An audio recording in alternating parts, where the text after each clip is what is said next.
More fallout over the president's tweet telling 4 congresswomen of color to go back to their country.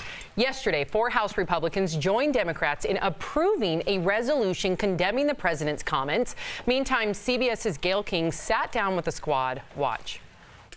I'm hearing about this from folks saying, did you see what the president just said? At the same time that I'm getting text messages from people saying, Rashida, what can we do? I heard ICE is now knocking on doors without warrants. I'm trying to fight on their behalf, trying to make sure that they have a voice here. At the same time, I'm dealing with the biggest bully I've ever had to deal with in my lifetime, and trying to push back on that and trying to do the job that we all have been sent here to do. While the majority of news organizations have called the president's tweet racist, a lot of people see it differently, including, I've been reading your comments, some of our DBL Nation, they did not believe it to be racist. CNN sat down with 8 GOP women who didn't see anything wrong with his comments. Take a look. He didn't say anything about color. We know the president is not racist. He loves people from, Hispanics to black people all across the board. He dated a black woman for 2 years. 2 of his wives are immigrants. He is not a xenophobic racist. The black billionaire is endorsing President Trump. Yeah. How can you call him racist? DBL Nation, we want to hear from you. We want to recognize the other side, and I say that in quotes because I'm sorry, I don't see the other side on this one. But please let us know, what do you think? Was the president's tweet racist? Go to dblvote.com to weigh in. Erica Cobb. Yes. There's a disconnect here. Why do you believe, as a black woman in America, that there is a disconnect? I think there's a disconnect because if you're a supporter of someone and you're saying that and people are calling them racist, then it somehow implicates you, whether it's voluntary or not. I think it's interesting that they bring up the idea of him dating someone or whoever. It's like you can be an ally and still be intolerant in some respects because you're not in the community to really say what is offensive or what's not. I try not to tell people what's offensive to them, and I hope that they wouldn't tell me that as well. I think it really kind of implies something about people who are supporters if they believe that he's racist. So, well said. How do we bridge this gap, Al? All I can do as a white woman is be an ally, is listen. I don't live it as you two do. I've never been told to go back to my own country. What can we do to somehow all get on the same page? Or is that just never going to happen? I don't know. It's not looking great. But, one would hope. But, with an issue like this, I even see, I push this forward 10 weeks, 10 months. Let's say, for example, the president used the N-word.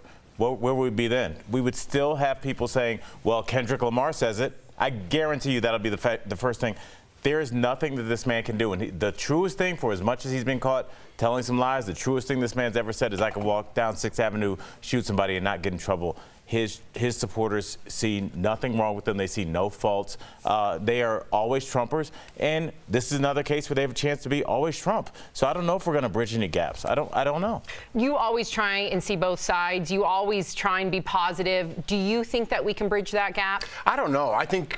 I don't know anymore. You know what I mean? I always try to, but if I say something, someone's going to say something. You know what I mean? Well, you have white privilege. I didn't even say anything yet. What do you mean I have white privilege? So whatever you say, if you agree with Trump, you're a racist too. If you disagree with him, there's no answer. There's no winning. I see my kids for a half hour a day when I get home from work. That's what I care about. I don't care wasting my time talking about this because it's a no-win fight. I pay my taxes. He's our president. That's it. If the Democrat comes in there, I pay my taxes. That's it. I don't care. I really don't. And I know it's my job to care, but I don't. I really don't care about it. Even though it's your job, I do think that you speak for a lot of Americans that are like really, frankly, over all of this. The thing is that a lot of people, if you're somebody who's worried about a family member being raided by ICE, you can't be over this. If you're an African American who supports, obviously, the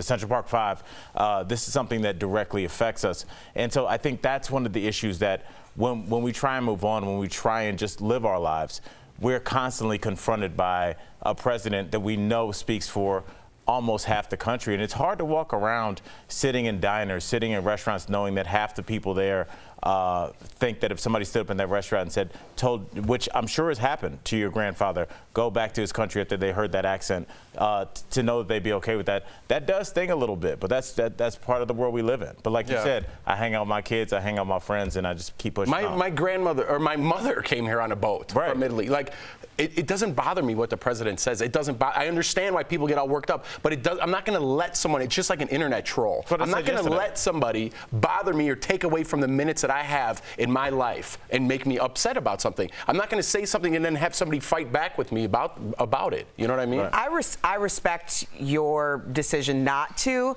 but I think it's different than an internet troll because an internet troll has no power. That's the only power that they seek. We're talking about arguably one of the most powerful or the most powerful person in our planet. Let me answer that. Let me answer your question. If I went after the president and I condemned him and I cursed him and I went on all my social media outlets and did the same and then picked a fight with half the country, how would that change what President Trump does?